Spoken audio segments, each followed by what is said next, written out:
Ya Allah, jadikan saya imam di Masjidil Haram. Terus saya godain Allah Subhanahu wa taala. Kalau untuk menjadi imam di Masjidil Haram, saya harus dulu menjadi Presiden Republik Indonesia. Ya Allah, saya ridho.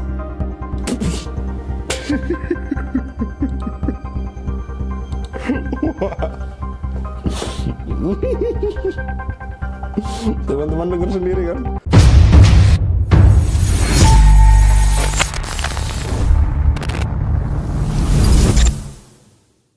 Bismillahirrahmanirrahim. Assalamualaikum warahmatullahi wabarakatuh. Kembali lagi bersama saya Talwalid.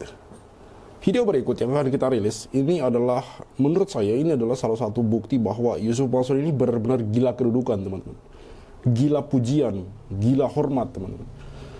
Bagaimana tidak, ini adalah kelanjutan video kemarin di mana dia sepertinya ingin betul menjadi imam Masjidil Haram, ingin betul menjadi Presiden Republik Indonesia gitu, sampai kemudian hampir di setiap ceramah dia menyelipkan keinginan dia untuk kemudian menjadi Presiden Republik Indonesia, teman-teman. Dan juga saya melihat beberapa waktu yang lalu, kurang lebih di tahun 2024, Yusuf Mansur ini bahkan sempat maju sebagai calon anggota DPR RI melalui Partai Perindo, teman-teman. Yang alhamdulillahnya beliau ini gagal. Kenapa saya bersyukur ketika Yusuf Mansur ini gagal masuk ke parlemen, teman-teman? Sudah cukuplah kemudian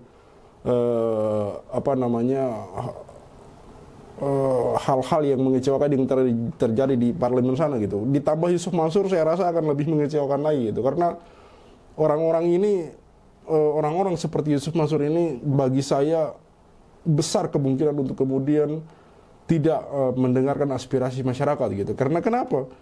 Karena sebelum dia duduk saja itu sudah ada banyak masalah yang ada padanya, yang menyeret namanya, yang mana dia tidak terlihat untuk kemudian bertanggung jawab. Dia tidak terlihat untuk kemudian punya itikat untuk menyelesaikan masalah-masalahnya tersebut, teman-teman.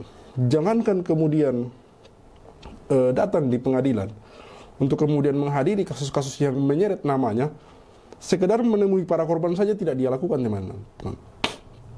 Jadi bagi saya Yusuf Mansur ini tidak layak untuk kemudian dipilih sebagai wakil rakyat di parlemen sana, teman-teman. Jadi saya bersyukur beliau tidak lolos sebagai anggota DPR RI melalui Partai Perindo, teman-teman. Baik, ini adalah beberapa komentar yang saya screenshot di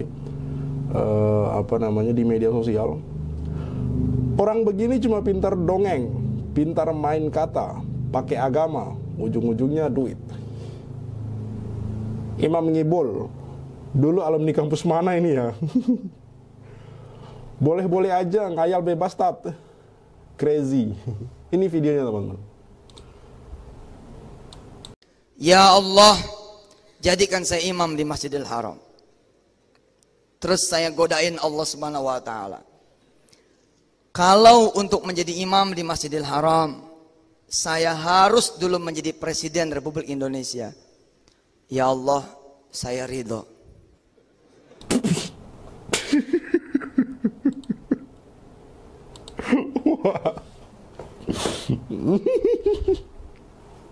Teman-teman dengar sendiri kan? Kalau untuk menjadi imam di Masjidil Haram dulu saya harus menjadi Presiden Republik Indonesia, maka saya ridho. Mau-maunya si Ucup ini ya luar biasa betul ya kalau ngomong. Bisa ya jadi Masjidil Haram jalur Presiden Republik Indonesia gitu. Ngomong aja ingin jadi presiden gitu, nggak usah muter-muter ke sana kemari ngalor ngidul gitu. Emang orang ini gila kedudukan, teman-teman. Gila apa ya? Gila pujian gitu.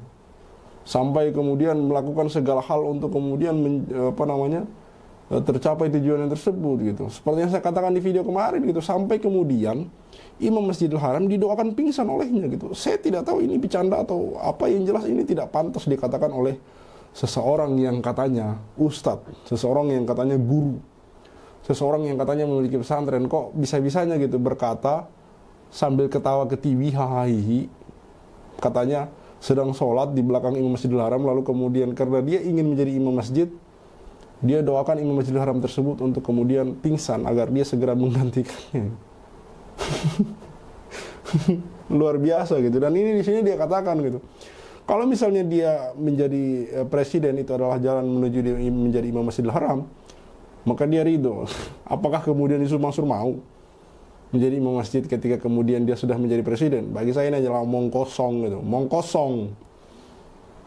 Orang-orang seperti ini sangat tidak layak untuk dipercayai atau diberikan amanah kepercayaan, teman-teman. Karena ada beberapa bisnis investasi yang diinisiasi oleh Yusuf Mansur. Ini semuanya mangkrak, teman-teman. Bukankah itu amanah dari umat?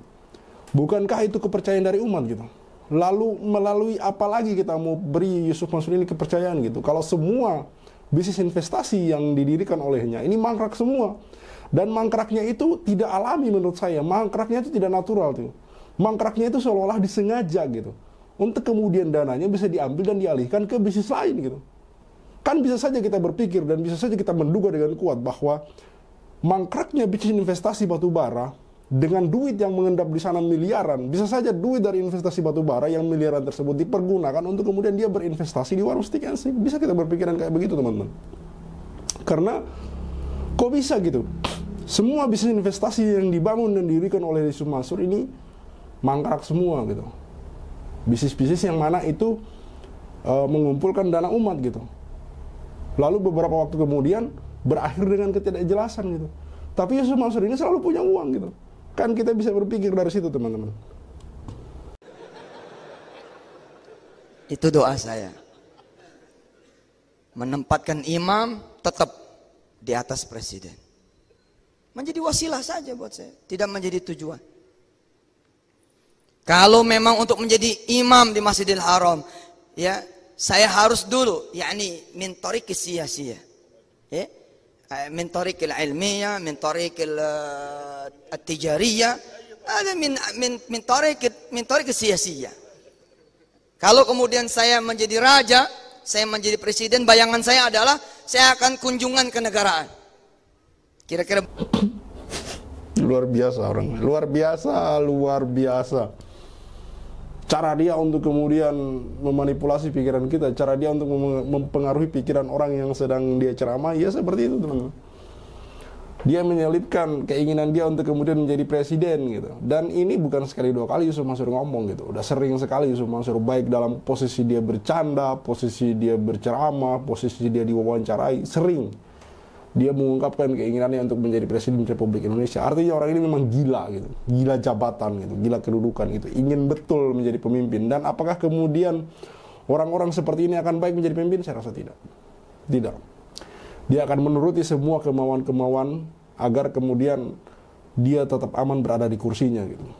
Dia akan menuruti semua kemauan-kemauan orang-orang yang ada di bawahnya itu agar kemudian dia bisa tetap duduk berada di tampuk kekuasaan, sekalipun itu tidak mewakili suara rakyat gitu. Karena orang-orang seperti ini ketika sudah terlanjur berada di atas puncak kekuasaan, dia tidak akan mau turun, teman. Terbukti, teman-teman. Kita lihat saja dari kasus-kasus yang ada di sini, yang ada di depan mata kita, gitu. Investasi batu bara, Paitren Asset Management, Paitren, Hotel City, Tabung Tanah, Umroh Merdeka, Moyafidi, gitu. Di setiap persidangan yang digelar, itu Yusuf Mansur bahkan tidak terlihat sama sekali. Di setiap kemudian undangan untuk mediasi, Yusuf Mansur tidak pernah terlihat sama sekali. Di setiap kemudian undangan untuk duduk bersama, bahkan ketika rumahnya didatangi, yang mana itu adalah keinginan Yusuf Mansur sendiri untuk kemudian didatangi rumahnya, Yusuf Mansur tidak nampak batang hidungnya. Jadi sekali lagi saya mau katakan bahwa orang-orang seperti Yusuf Mansur ini sudah tidak layak lagi kemudian untuk diberikan kepercayaan. Orang-orang seperti Yusuf Mansur ini sudah tidak layak lagi kemudian untuk dipanggil ustadz. Ustadz macam apa yang kemudian membuat orang lain merugi gitu. Ustadz macam apa yang kemudian melihat umat menangis karena mencurigai, menuduhnya merugikan. Dia sudah merugikan umat, tapi dia sendiri tidak kemudian mengklarifikasi, turun menanyakan bagaimana ini sebenarnya, apa yang terjadi. Tidak ada. Dengan alibi bahwa kita bersabar segala macam, yang mana itu bagi saya adalah playing victim, kamuflase. Seolah-olah dia yang dizolimi, padahal sebenarnya dia sedang mencari celah untuk kemudian seolah-olah dia dizolimi, padahal sebenarnya dia hendak lari dari tanggung jawab, tidak ingin bertanggung jawab, tidak ingin duitnya berkurang 1 sen pun, karena sebenarnya orang ini pelitnya, na'udzubillah. Jadi sekali lagi saya mengatakan bahwa berhenti untuk kemudian mengganggu-ganggukan Yusuf Mansur. Yusuf Mansur ini hanyalah manusia biasa yang kemudian banyak masalah menyeret namanya yang sampai hari ini belum selesai. Karena sampai detik ini tidak ada itikat baik dari Yusuf Mansur untuk kemudian bertanggung jawab dan menyelesaikan segala urusannya, teman. Saya Khalid Al-Walid, see you on the next videos. Maka 2010 ketika saya masuk pertama kali ke warung Steak and Shake, like video jangan di skip, share sampai kena strap, like biar kasusnya di up, komen sampai dia kena strap. Yusuf Mansur punya cerita, katanya punya daku di mana-mana, nyatanya cuma numpang nama, emang dasar gak punya muka. Boykot Yusuf Mansur, bikin bisnis batu bara kau bangkrut, bikin aplikasi Paytm kau macet, bikin program umroh merdeka kau mampet, bikin program tabung tanah kau rungkat, bikin program Moya Vidi kau gatot, bikin bisnis hotel city ya bacot, bisnis mandek duitnya dicokot. Boykot Yusuf Mansur. Kalau cari tangga dipikir dulu, ngaku komisaris nyatanya halu. Kalau udah dongeng kayak orang nyabu, ngaku punya pesawat nyatanya malu. Boykot Yusuf Mansur. Maju caleg tapi nggak kepilih. Haha, orang udah pada tahu belangnya, ngakunya gabung di warung steak. Ya udah kita boykot sekalian biar steak. Boykot warung steak. Boykot warung steak. Boykot warung steak. Kok bisa bangun bisnis saat pandemi? Emang duitnya dari mana? Kalau bukan dari bisnis fiksi, ngajak umat kumpul dana cuma buat merana. Boykot warung steak. Joni kok cuma diam kayak bot? Apa sih ujuk bikin lu takut? Takut kebongkar, takut kecokot. Bikin bisnis batu bara kau bangkrut, bikin aplikasi Paytm kau macet, bikin program umroh merdeka kau mampet, bikin program tabung tanah kau rungkat, bikin program Moya Vidi kau gatot, bikin bisnis hotel city ya bacot, semua baik duitnya dicokot. Boykot warung steak. Kalau cerita nggak dipikir dulu, ngaku komisaris Grab nyatanya halu. Kalau udah dongeng kayak orang nyabu, ngaku punya pesawat nyatanya malu. Baju caleg tapi nggak kepilih, haha. Orang udah pada tahu belangnya, ngakunya gabung di warung steak. Ya udah kita boykot sekalian biar steak. Boykot warung steak. Sorry kok cuma diam kayak bot? Apa sih ujuk bikin lu takut? Takut kebongkar, takut kecokot. Bikin bisnis batu bara kau bangkrut, bikin aplikasi Paytm kau macet, bikin program umroh merdeka kau mampet, bikin program tabung tanah kau rungkat, bikin program Moya Vidi kau gatot, bikin bisnis hotel city ya bacot, semua baik duitnya dicokot. Boykot warung steak. Kalau cerita nggak dipikir dulu, ngaku komisaris Grab nyatanya halu. Kalau udah dongeng kayak orang nyabu, ngaku punya pesawat nyatanya malu. Maju caleg tapi nggak kepilih, haha. Orang udah pada tahu belangnya, ngakunya gabung di warung steak. Ya udah kita boykot sekalian biar steak. Boykot warung steak. Stop mampir di sana, stop masuk ke sana, stop makan di sana, stop bikin si ujuk kaya. Boykot warung steak. Bikin Yusuf Mansur ketar-ketir, biar dia mikir, biar dia sadar tanggung jawabnya Mansur. Kami sudah hilang sabar, umat sudah marah besar sampai mana kau kabur. Akan terus kami kejar walau sampai lubang kubur. Boykot warung steak. Boykot warung steak. Boykot warung steak. Like video jangan di skip, share sampai kena strap, like biar kasusnya di up, komen sampai dia kena step. Hahaha. Boykot warung steak.